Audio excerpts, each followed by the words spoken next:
मैंने एक शिव गुरु का भजन लेके आए हैं। अगर आपको अच्छा लगे प्लीज़ लाइक सब्सक्राइब करो और कमेंट करके बताइएगा कैसे। कौन रंग शिव गुरु कौन रंग सपवा कवन रंगना शिव के बसहा बैलवा कवन रंगना सामले रंग शिव गुरु काले रंग सपवा सफेद रंगना शिव के बसहा बैलवा सफेद रंगना शिव के बसहा बैलवा सफेद रंगना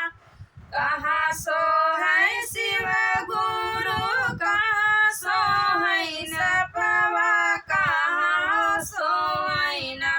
शिव के बसहा बैलवा कहाँ सोइना शिव के बसहा बैलवा कहाँ सोइना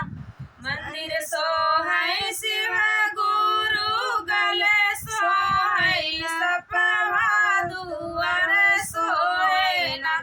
शिव के बसहा बैलवा दुआर सोइना शिव के बसहा